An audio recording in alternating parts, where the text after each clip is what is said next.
Good afternoon and welcome to our third out of 5 webinar sessions on how to improve omni-channel investment journeys. I'm Laurent Lamblin and will be your host today. Our third session will focus on how to stand out in what is increasingly perceived as a generic investment space. We never had so many choices and investment services on offer, and yet people start to feel that it's all just more of the same. A true paradox. How to stand out, how to differentiate. Today, our two speakers will tackle this challenge. Jurgen Vandenbroucke, our first speaker, will inspire you with some actionable insights which will help you improve how to stand out in the investment space, especially in the context of advisory processes. Jurgen has over 20 years of experience at various entities within the KBC Group. Formerly the head of innovation at KBC Asset Management, Jurgen is now the founder and managing director of everyoneINVESTED, the KBC AM Wealth Tech spin-off. Jurgen holds a PhD in behavioral finance and has published numerous academic publications on the topic. He teaches financial engineering at the University of Antwerp and is a research associate at the renowned EDEC Risk Institute. After his session, we will take some time for Q&A. Don't hesitate to post your questions in the chat. Jurgen will be pleased to answer them. Our second speaker, Patrick van Looy, will share with you his experience at UBB with implementing such sales enablers and how they became instrumental in the differentiation of their investment offering. Patrick has been working within the KBC Group for more than 30 years. After starting with KBC Bank Belgium in the investment space, he has been an expatriate since 1999, assigned to various KBC Group entities in the Czech Republic, Slovakia, Ireland, and now in Bulgaria. When he briefly returned to Belgium 10 years ago, he was co-founder and chief wild card at Started at KBC, an incubator for startups. You guessed it, Patrick is passionate about greenfielding and change. So we are very keen to hear his experience and his opinion about the changes he has implemented in Bulgaria. After Patrick's session, of course, we will take some time for questions. And again, please do not hesitate to post your questions in the chat. So without further ado, let me invite Jurgen to take over my screen for the next 10 to 15 minutes.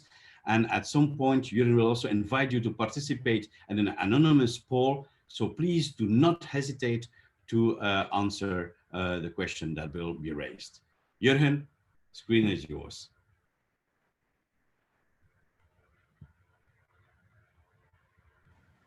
Okay, thank you, Laurent. Good afternoon, everybody. So indeed, today's topic is to reflect on the observation that many clients, when looking at their investments and specifically in a digital context, they might come to the conclusion it's all just more of the same. If I look at my reporting, if I look at my dashboard on my mobile or on whatever channel, I see just a combination of equities, bonds, and cash. So how, as financial institutions and as providers, how can we stand out in that kind of setting? Well, the idea is to think about it in the following way. Now, as you know, most financial institutions, when talking about investment portfolios, they encourage clients to very much focus on the long term, which is indeed a very good thing. And to focus on the long term, where we all rationally prefer more to less, but we do realize that financial markets come with ups and downs, meaning that if we are more ambitious on our expectations in the long term, then we should take some extra uncertainty in return. So in terms of customization, we see financial institutions offering portfolios to their clients, combining equities and bonds in various proportions that align with the different risk preferences or individual preferences clients may have. But we all know, as I said, that we have a balance to trade off between the average and the dispersion. More ambitious is good, but you should include that it means a higher probability of not reaching your goal. Now, how this looks like in reality and where the challenge is then triggered by stating that we see everything as all of the same is the following. It's an old example from way back already 2014, but it still holds today, obviously, and it gives an overview from a particular market, in this case, a Dutch market at the time, where a financial newspaper reported on an overview of the portfolios that was offered by various institutions to different client types. And it's just here to make our point. And you see a typical donut structure, an overview of the different combinations of equities, bonds, and cash. And as you move from left to right on this slide, you see equities gaining ground because you are targeting a more dynamic client profile. But implicitly, and not always that explicit to the client for sure, is the assumption that we expect the client to stick to that allocation as the going gets tough and as markets start to change. We really expect the client to stick to it, to focus on the long term, and in the meantime, switch off his or her emotions, which of course is not necessarily we can expect from clients who are digitally connected every day and every single second. So in order to make that point more tangible for the remainder of my talk, let's do a little dart throwing. Let's get some action from our audience today. Let's take this imaginary dart and let's throw it at the screen. And we have two options in front of us, two potential investments. And it could very well be a realistic situation. Just imagine yourself being an investment advisor and you have a client entering your branch asking, what's the difference between these two investments? I'm having money to invest because my savings account, as you know, is piling up. And I have considered, after careful thought, investment in either A or B. And the difference is, of course, in terms of rewards. You have in investment a gain of 40 euro or a loss of 20 euro, depending on where your dart ends on the table. And for investment B, the odds are different, obviously, because in a tiny blue section, you get a gain of 100 euro. And in the majority of the ball game, you get no loss, but no gain either. So these are the two investments that your client is considering, and he's seeking your advice to explain what could guide him towards making a good decision. Now, to make it a little bit more realistic, of course, we don't know what the future will hold, and financial markets change, just like the situation here. And if I can ask the moderator to put the poll on the screen asking for your opinion, which one would you prefer, or which one would you alternatively advise to this client? Would you advise or prefer investment A, where you have a 50-50 chance on the two scenarios? Would you go for investment B, where there are still two scenarios, but clearly there's no longer a 50-50 probability? Or are you indifferent and do you ask me to choose in your place, which is also a possibility? It's not necessarily something I would advise, but we have considered here an option for you to choose from as well. So if I can please invite you to make a pick about this investment alternative A, B, or indifferent, then I will take that conclusion, that output as a guidance for the remainder of the talk.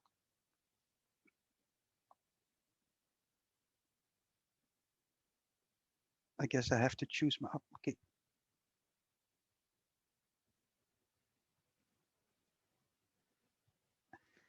Okay, that's very good. So we have 43% choosing A, 43% is choosing B, and 14% allows them to me to choose for them, which is of course a good thing. Now the basic message here is that any choice between A or B is clearly purely personal, because with the knowledge that we have from the previous slides, looking at the long term and looking at the trade-off between the average and the dispersion, the only thing I can say as an advisor with that framework at my disposal is that these two options are exactly the same.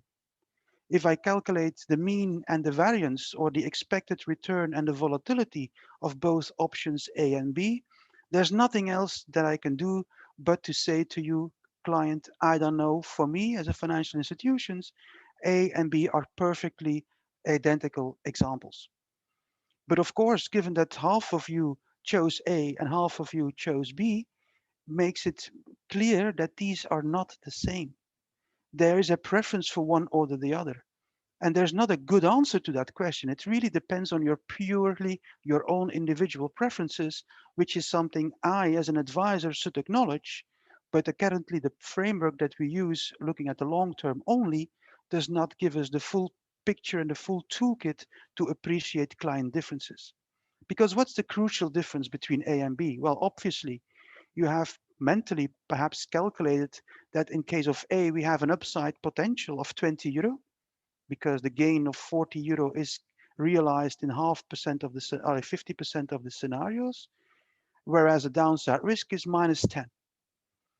The other option is clearly different in that respect. There, the upside potential is less, okay, but at the benefit of having no possible loss. So mentally, most likely the trade-off between A and B was somewhere reasoning along those lines, which is not captured by the classic way of looking at things in terms of long-term only and mean and variance. And this is something that we observe, of course, on an individual level, individual investors.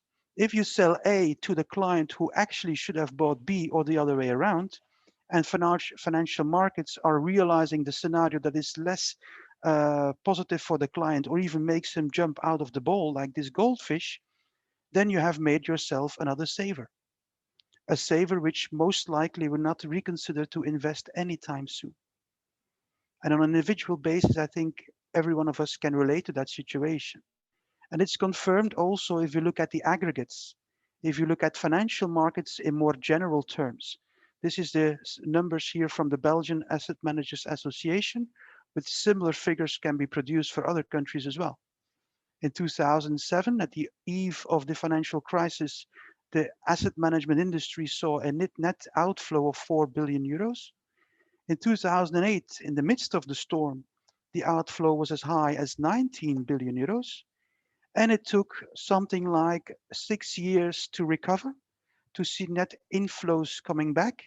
But we all know that in the meantime, that there was definitely an opportunity cost of not being invested, which from the benefit of hindsight is perhaps not a fair conclusion to make. But the main point we want to say here is that you should manage the expectations of your clients as they step into the investment. We should be able to anticipate more how clients will react facing changing market conditions. We should describe the initial trade-off in plain language, using words that clients can understand and can hear.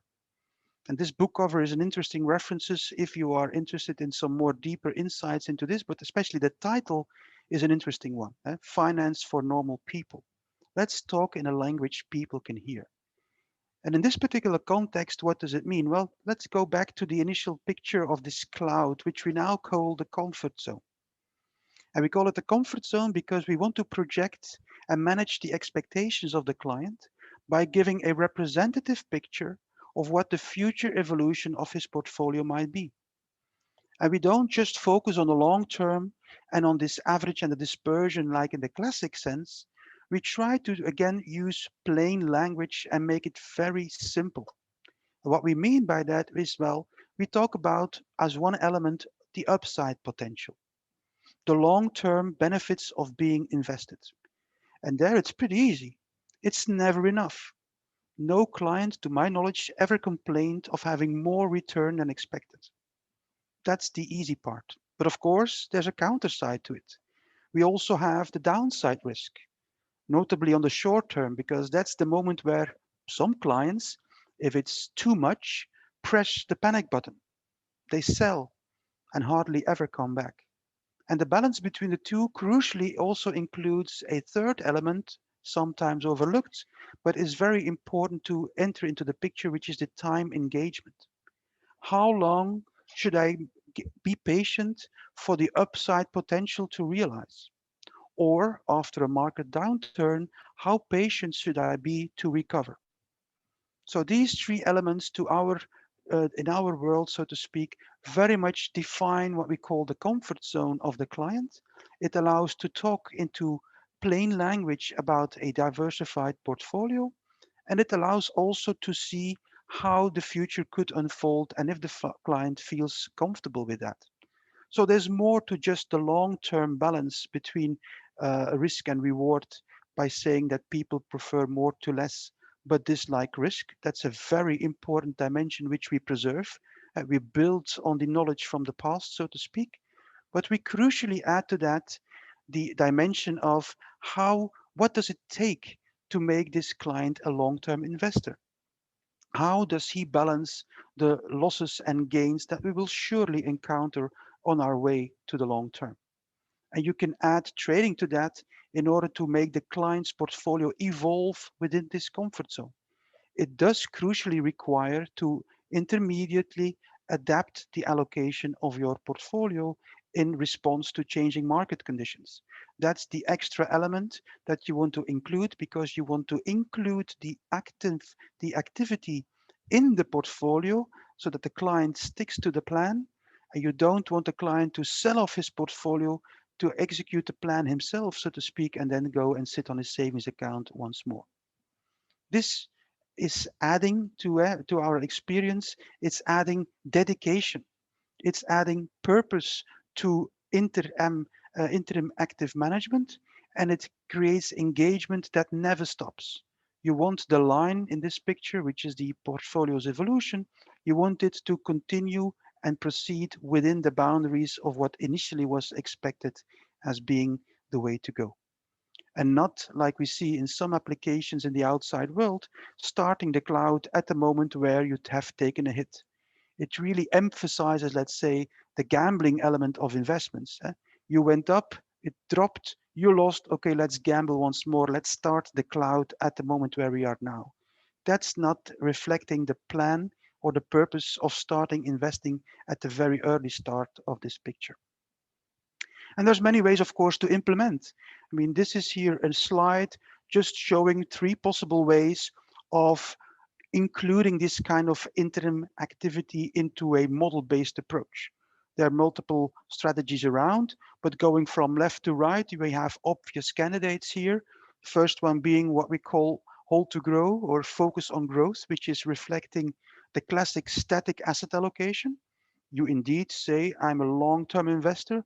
What goes up must come down and the other way around. I stick to my long-term asset allocation. That's no problem at all. And of course, to restore your interim allocations, you have to minor trading has to be done to sell the outperformers and buy the underperformers to get back to your fixed allocation weights. You could also do it the other way around. Focus on momentum and magnify the relative performances that you see in the market between assets or asset classes.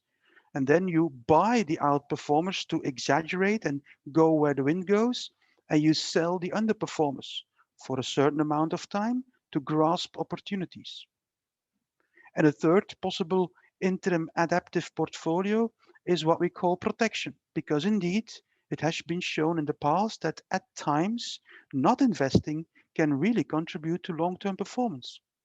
So in that case, you are reducing your market exposure to limit interim losses and potentially limit them to a certain level. And of course, regaining automatically, emotionless, regaining exposure afterwards once the markets settle down. So these are 3 possibilities. There are more, but they all have the same idea in common: to have interim activity in your portfolio to reflect certain customer preferences. And most likely, a combination of these 3 will be optimal for one another client, a proportion which might be different from one client to the other.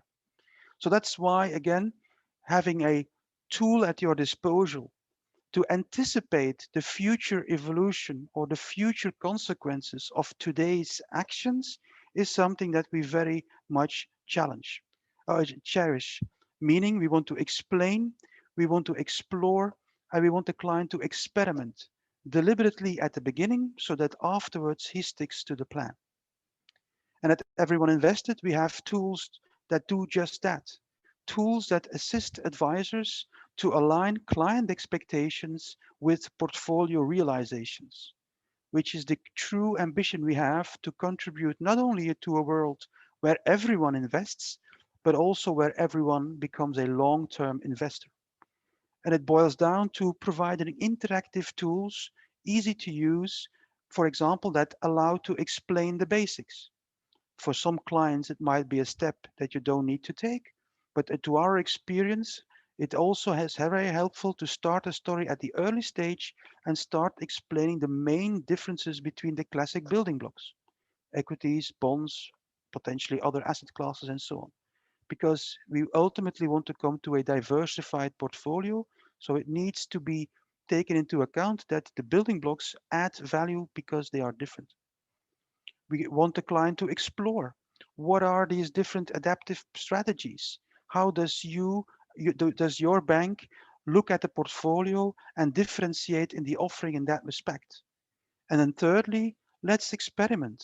Let's indeed provide a tool to the advisor and the client to go and mix things to get a picture about this upside potential, this downside risk, and the time horizon. Because only if those three are in balance will you create yourself a long-term client relationship. So this is a screenshot of a tool that I was referring to. At Everyone Invested, we call it the page. And it is really what it is shown here. It's trying to find the magic in the comfort zone of the client by being a sales enabler for the advisor or for the client directly to experiment and to find that kind of portfolio that reflects the best balance for the future in terms of upside potential, downside risk, and time engagement. At the meantime, we have implemented it in 3 markets and actually in 4 entities, being in Belgium at CBC, the French-speaking part of KBC, and also at KBC Belgium for the private mandates. So just as a reference that this is a tool that serves the benefit of various client segments. We also launched the page in KBC Ireland, where it is used by advisors, and of course also in the home country of our second speaker of today, which is Bulgaria, which was actually one of the first movers way back already in July last year. So I will take a brief look, perhaps if there are any questions in the chatbot, but I see that indeed there are. I see here as a question, you said these insights are already implemented at some institutions. Could you share? Well, that's just what I did, I think. So I made reference to the implementations at the 3 KBC entities, 3 countries listed here. And Patrick van Looy will give us a testimonial in a minute. Another question was, did it work to keep them stick to the plan? Well, maybe there I can also ask Patrick to perhaps elaborate on that.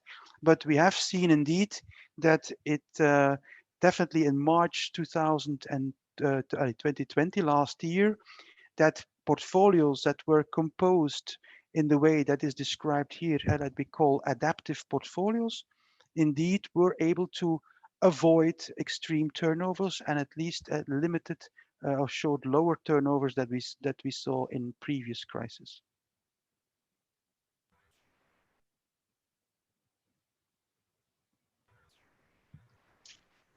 Okay, any other questions, Laurent? No, I did not see any other questions coming in. But if there are no other questions, please continue to post your questions in the chat.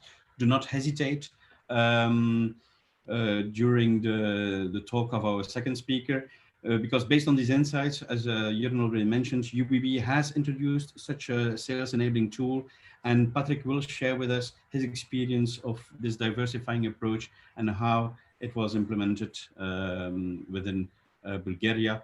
And he will also answer some of the questions we already raised before. So Patrick can take over the screen from me now, and I see you then afterwards. So please do not hesitate to post your questions in the chat.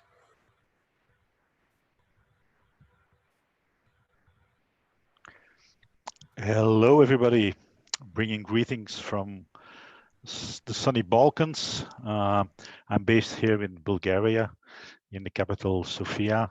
In case you get lost on your geography on the Balkans, it's Romania up to the north, Serbia and North Macedonia to the west, to the south, Greece, and then of course we have the Black Sea to the east. So investing in the Balkans, it's different in certain ways.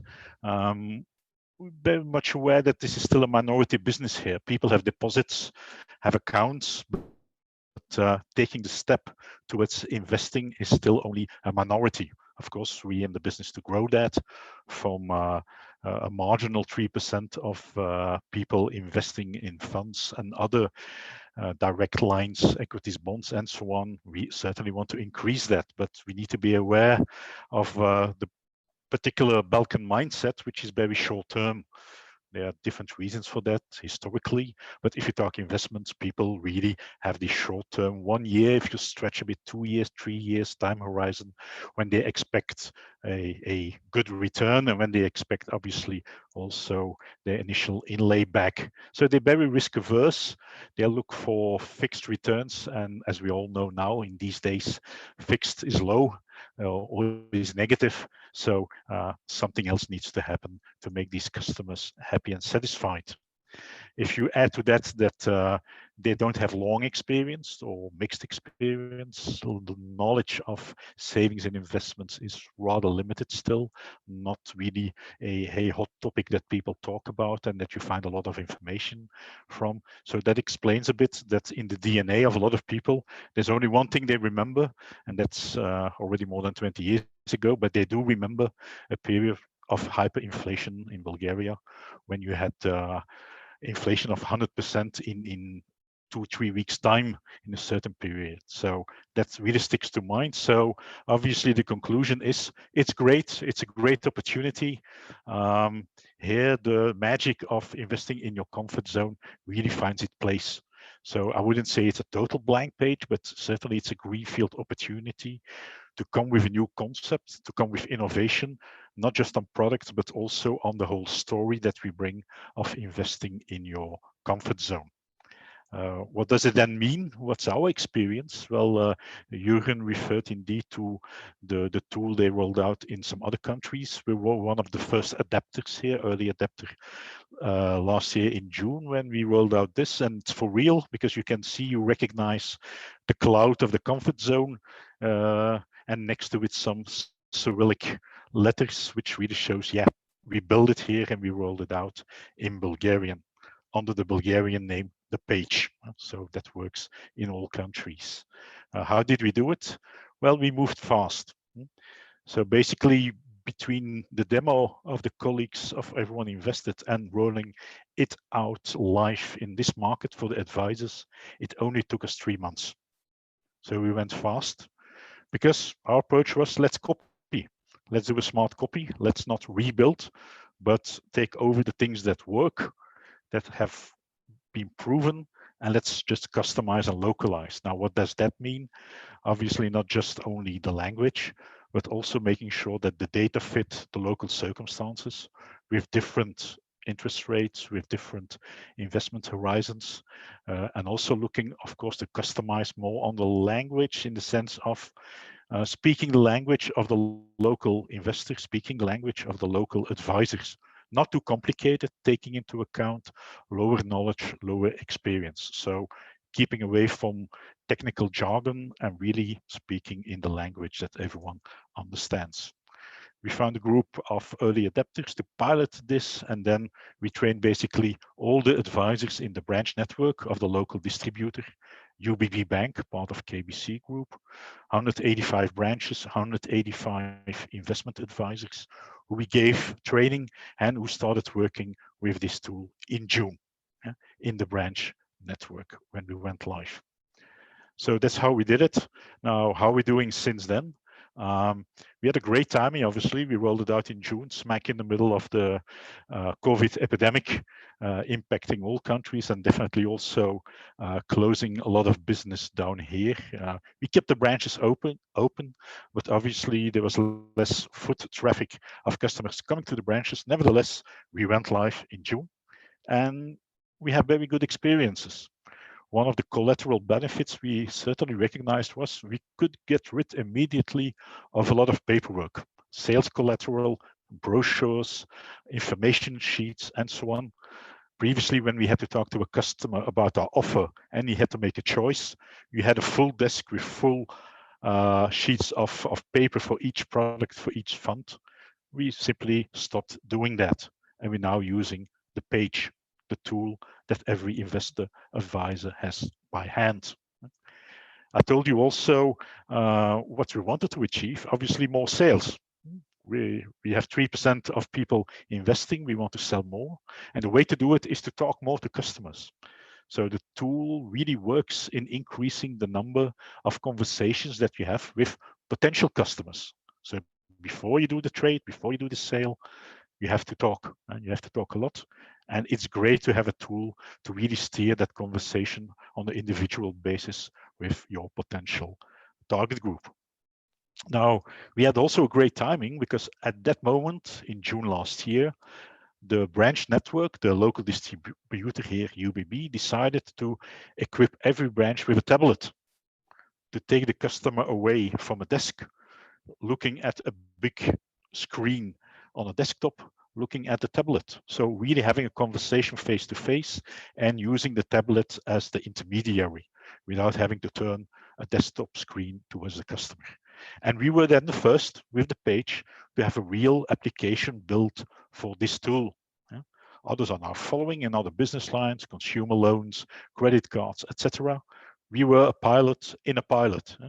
So we had a very good experience and people for the first time using that with customers and really drawing the attention for the customer that this is something new, this is something innovative, not only because it's about investing, but also the way how to conduct a customer conversation face to face in a branch. Now, to be honest, the reason why we also did it was not only talking to customers, but also to talk to our advisors. The concepts that became in that tool really helped to increase the knowledge of some key concepts: investment horizon, comfort zone, return, risk, loss, to make sure that our advisors were also well equipped in speaking the correct investment language with potential customers. So building up the knowledge was another collateral benefit, as I call it. Now, related to that, what we then achieve also, making sure that we talk always the same to a customer. So if a customer comes in the branch in Sofia or in Varna or in Burgas, now he hears the same story. He hears the same story about how can you invest in your comfort zone and how can you mix then the proper product offer to your personal needs and to your personal risk loss profile. Before, this was certainly not guaranteed. Very high risk that advisors were, I'm not saying making it up, but telling their own story in their own language and not really singing the same song always to the same customer. So the tool certainly helped us with there. And as a next step, of course, if you sing the same song, the best way how to improve the harmony is sharing these practices. Each investment advisor using the same tool is now well equipped to explain his experiences in very detail with each screen. So constantly we are improving and adapting these sales scripts, these conversation scripts that investment advisors use day to day in the branch network. Sort of a summary of our experiences, maybe answering an earlier question there. Indeed, the tool also helped us to keep investors invested. So we had turmoil in the financial markets last year, indeed. But by explaining beforehand that you're investing in your comfort zone and it's a longer term strategy, it convinced customers to stay invested. Of course, they were asking questions, but the tool then helped to go back to the original conversation that you had, to confirm, to explain, to give reassurance to these same investors. And the result is that customers who really went for a decision investing in that comfort zone, 99% stayed invested. So they didn't redeem their original investment made before or at the start of the COVID epidemic and the turmoil we had in the markets last year, March, April, May. That's a bit of story. Let's move on to maybe further questions that are coming in. Let's have a look there. Yeah, we had some question coming in for in the panel. Does it replace investor risk profiling? It's a good question. No. Jurgen, I don't know if you want to go into it. Otherwise, I quickly answer that. risk profile, it's another part of the story. It's really fitting the specific answer. This is an earlier step. This is explaining some key concepts to the potential investor, making sure that he understands what it's all about, trying to figure out what his comfort zone is. It's all in the pre-sales phase. Once you have a feel this customer is ready to go further, you do the next steps. Okay. The market share, yeah, I see the question popping up there. Also, we're tracking constantly our market share, and the good news is I can indeed confirm that we are increasing our market share. In which way is this related specifically to this tool? Well, obviously, it's the mix. It's a mix of the efforts that we are doing in renovating our product offer, our fund offer, the way we go proactively having these kind of conversations with customers. This tool helping for that. By the way, we are market leader in this market for the local funds. We have a market share of 18%. In the past year, this further improved. We avoided redemptions, as I say. We see our competitors did not always do that. So there's a scare of some investors stepping back, regressing, if you like, to deposits where they have no return or a negative return because they got spooked. What we avoided is that customers indeed being surprised with what happens in the market, but comforting them, giving them reassurance that the decision they made in February is still a good decision that they should stick with in July. And obviously that then boosts further increase of our market share. And next to market share, I see also an extension to the first question. It's very impressive 3 months, but how was the integration of this approach into your existing process? How did it work? Was it really intensive? Because we wanted to go fast, so we wanted to roll it out as soon as possible, being an early adapter, getting the experience, also tackling the burning platform issue of increasing knowledge and experience of our advisor network. So we went standalone. It's a standalone tool. It's on the tablet in the branch network. They can also use it on the desktop. Obviously, in next step, we think about integrating this in an end-to-end stream. And if we are thinking about further, the day after tomorrow, it might very well be also a step that we would integrate in an end-to-end mobile process. We're not there yet. Our priority was branch network advisors talking face-to-face with these customers to make the next big jump forward. Okay. There is another question. What about the mix of discretionary mandates with patrimonial funds, a model that exists since the early 2000s, which would cover the majority of the suggestion innovation? Maybe I would refer to the colleagues in Brussels for that one, because for us it's rather easy. We don't do discretionary asset management. We do it for me. The customer says, okay, guys, go ahead. Let's do the risk profiling. And we have a great mix of funds to move forward. Yeah, I think the question, if I'm reading it correctly, the question refers to what we told about the strategies that are adaptive, model-based, and we offered an overview of 3 possibilities.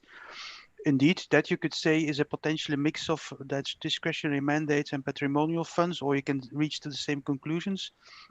The main point of the talk, however, was to focus on this interactive tool, where you can make that kind of strategies or whatever strategy much more tangible, much more visual, and much more, in a kind of a trade-off mode to the client, offering flexibility to change the composition, but most importantly, to see what the impact is of whatever change today on the future evolution of the fund. And that's, I think, also the added value that Patrick aimed to stress, that it helps to manage the expectations of the client when stepping into an investment and turning him into a long-term investor, or at least having something to come back to when there is explanations to be done or engagement to be reconfirmed. Okay. If there are no other questions, I will actually then conclude today's session. Of course, as usual, the recording will be made available later to the attendees. Please, when leaving, give us your feedback. This will help us improve for future sessions. And our next session on March 16 will tackle the rejuvenation of your investor base. Karin van Hoeken, which is currently General Manager, Digital Transformation and Data at KBC Bank Insurance Belgium, will share with you her insights and how they tackled the issue at KBC Bank. And if you want to attend, please do not forget to register through the Zoom links made available on LinkedIn. And keep in mind that we have a special session planned on April 20th at 5 o'clock in the afternoon with a special guest, but you will hear from us later on that in LinkedIn. Once again, thank you for joining. Have a great week and looking forward to see you on March 16th. Thank you very much. Bye-bye.